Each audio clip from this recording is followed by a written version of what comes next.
அமெரிக்க அதிபரா Trump பதவியேற்றதை தொடர்ந்து பல்வேறு அறிவிப்புகள வெளியிட்டிருக்கிறாரு. அதில குறிப்பா டாக்ஸ் பத்தின விஷயங்கள பேசியிருக்கிறாரு. என்ன மாதிரியான பாதிப்புகள் இது ஏற்படுத்தும்? குறிப்பா இந்தியாவுக்கு என்ன பாதிப்புகள் ஏற்படுத்தும்? இந்த டாரிஃப்ங்கிறது நம்ம ஏற்றுமதி பண்ண வேண்டிய பொருள் மேலே போடுற வரி. அவர் பல விஷயங்கள் சொல்லியிருக்கிறாரு. கனடா மேலேயும் மெக்சிகோ மேலேயும் நான் 25% வரி போட்டுட்டேன். அதுக்கு நான் ஆர்டர் கையெழுத்து போடுவேன். சைனா மேலே 10% வரி அப்படிங்கிறாரு. இன்னொரு இடத்துல என்ன சொல்கிறாரு, இந்த பிரிக்ஸ் கண்ட்ரி அதில் இந்தியாவும் இருக்குது. அவங்களாம் நாங்கள் பண்ணுற பொருள் மேலே 100% வரி போடுறாங்க. ஆனால் அவங்க ஏற்றுமதி பண்ணுறதுல மேலே டேக்ஸ் இல்லை, அதனால் அவங்களுமே வரி போடணும் அப்படின்னு ஆனால் இது வரைக்கும் கிளாரிட்டி ஒன்றும் இல்லை. மெயினாக சைனாலேருந்து நிறைய பொருள் அவங்களுக்கு வருது, மெக்சிகோலேருந்து வருது, அதே மாதிரி கனடாலேருந்து வருது. இந்த பொருள் மீதெல்லாம் வரி போட்டாங்கன்னா அமெரிக்கன் கன்சியூமருக்கு அந்த விலைவாசிங்கிறது ஏறும். அதே சமயத்தில் இப்போ அமெரிக்காவில் இன்ட்ரெஸ்ட் ரேட் ஆல்மோஸ்ட் 4.5லேருந்து 4.25% வரைக்கும் இருக்குது. அதை குறைப்பாங்கங்கிற எதிர்பார்ப்பு இருக்குது. அதை குறைக்க முடியாது, ஏற்றுற நிலைமைக்கு போனாலும் போயிடும். அது பண்ணுவாங்களா மாட்டாங்களான்னு அடுத்த 6 மாதத்தில் ஒரு அன்சர்டனிட்டி இருக்குது. அந்த 6 மாதத்துக்குள்ளே தங்கம் விலை கபகபன்னு ஏறும். ட்ரம்ப் எடுத்துட்டோம் அப்படின்னாக்க, இந்தியாவிலேருந்து வரக்கூடிய பொருட்களுக்கு நான் டாக்ஸ் அதிகமா விதிப்பேன் அப்படிங்கிற ஒரு விஷயத்த பதிவு பண்ணியிருக்கிறாரு. இந்த விஷயத்த நீங்க எப்படி பார்க்குறீங்க? இந்தியாவிலேருந்து துணிமணி, லைட் இன்ஜினியரிங் குட்ஸு, இது மாதிரி நிறைய எக்ஸ்போர்ட் ஆகுது. மாம்பழம் இதெல்லாம் எக்ஸ்போர்ட் ஆகுது. இந்த எக்ஸ்போர்ட் நம்மளுக்கு ஒரு பெரிய மார்க்கெட்டு.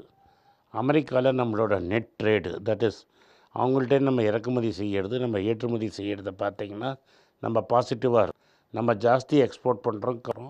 அதனால் நான் ஒரு டேக்ஸை ஏற்றினோம்னா அமெரிக்காவில் எக்ஸ்போர்ட்ஸ் குறையும், அமெரிக்காவுக்கு நம்ம பண்ணுற எக்ஸ்போர்ட்ஸ் குறையும். இந்தியாவில் எக்ஸ்போர்ட்ஸ் கம்மியாக இருக்குது, கான்ட்ராக்ட் குறைஞ்சிக்கிட்டே இருக்குது, 10% குறைஞ்சிருக்குது. இவர் மேலே வரியை ஜாஸ்தி பண்ணார்னா இன்னும் எக்ஸ்போர்ட் சஃபர் ஆகும், இன்னும் எக்ஸ்போர்ட் இந்தியாவில் குறையும். இந்தியாவில் எக்ஸ்போர்ட் குறைஞ்சதுன்னா டாலர் பற்றாக்குறை வரும், ரூபா மேலே ப்ரெஷர் இருக்கும். இதெல்லாம் அவர் பண்ணார்னா டெஃபினட்டாக ரூபா மேலே ப்ரெஷர் இருக்கும். கூடிய சீக்கிரம் இது நடந்ததுன்னா, ட்ரம்ப் டேக்ஸ் போட்டார்னா இந்த 4 வருஷம் அதிபர் டேர்ம் முடியறதுக்குள்ளே ரூபா செஞ்சுரி போட்டாலும் போட்டுரும். அமெரிக்காவுக்கு பொற்காலம் இன்னையிலேருந்து தொடங்குது அப்படிங்கிறத அந்த ஸ்டேஜில் நின்று அவர் பேசியிருக்காரு. அமெரிக்காவுக்கு உண்மையிலே பொற்காலமா இருக்கு அப்படின்னா, மற்ற நாடுகளுக்கு குறிப்பா இந்தியாவுக்கு என்ன மாதிரியான காலமா இருக்கும்? என்னை பொறுத்த வரைக்கும் அமெரிக்காவுக்கு எந்த பொற்காலமும் வராது. ட்ரம்ப் இந்த வருஷம் 4 வருஷம் முடியறதுக்குள்ளே அமெரிக்கா ஒரு வழி பண்ணிட்டு தான் விடுவார். அதனால் உலகத்துக்கும் ஒரு வொலட்டாலிட்டி இருக்கும், கஷ்டம் இருக்கும், ரூபாவோட விலை கீழே போகும், நம்ம எக்ஸ்போர்ட் அடிபடும். பட் இதெல்லாம் மீறி நம்ம வந்துடுவோம்.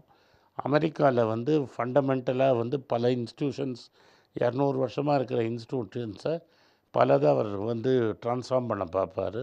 சக்ஸஸ்ஃபுல்லாக இருக்காரா இல்லையான்னு பார்த்து தான் சொல்லணும். இன்னிலேருந்து 2026 நவம்பர் வரைக்கும் அவரோட பெஸ்ட்டு டைம். ஏன்னா 3 இருக்குது அவங்கள, presidency, house of senate and house of representatives. 3த்துலேயுமே அவங்க மெஜாரிட்டியில் இருக்காங்க.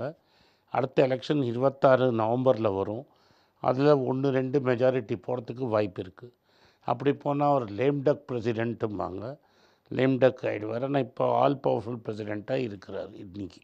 இப்போது H1B விசா நடைமுறையில் ட்ரம்ப் பண்ணக்கூடிய அந்த திருத்தம் இருக்குது இல்லைங்களா, அது குறிப்பாக இந்தியர்களுக்கு என்ன மாதிரியான பாதிப்புகளை ஏற்படுத்தும்? இன்னும் திருத்தம் வரலை, திருத்தம் வந்துமோ அப்படின்னு மிரட்டல் இருக்குது. ஒரு 50,000 ஏதோ ஒரு நம்பர் வீசா இருக்குது, அவ்வளோ வீசா இந்தியர்களுக்கு கொடுப்பாங்க. ஆனால் இது மாதிரி வீசா வேணுமோ அவங்க ஆட்களை இந்த H1B வீசாவில் லாட்ரிக்கு என்டர் பண்ணுவாங்க. அந்த லாட்ரி கம்ப்யூட்டரைஸ் பேஸ் லாட்ரி. இந்த லாட்ரியில் யாருக்கெல்லாம் அடிச்சதோ அவங்களுக்கெல்லாம் H1B வீசா கிடைக்கும்.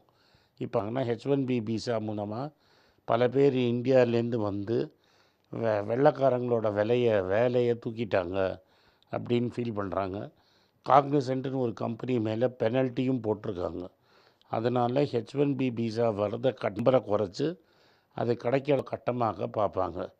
நம்மளோட ஐடி இண்டஸ்ட்ரி இருக்குது, இண்டஸ்ட்ரி, அதை நம்பி ஒரு வேலை இருக்காங்க, டைரெக்டாகவும் இன்டைரக்டாகவும். அவங்க வாழ்க்கை என்ன ஆகும்னு ஒரு கேள்வி. ஆனால் இப்போதைக்கு நம்மளுக்கு தெரியாததுனால, என்ன பண்ண போகிறாருன்னு தெரியாததுனால நம்மளால் ஒன்றும் ஜட்ஜ் பண்ண முடியல. அடுத்த 4 வருஷம் அது தெளிவாக தெரியுது. உடனுக்குடன் செய்திகளை தெரிந்து கொள்ள சன் நியூஸ் பெல் ஐகானை கிளிக் பண்ணுங்க.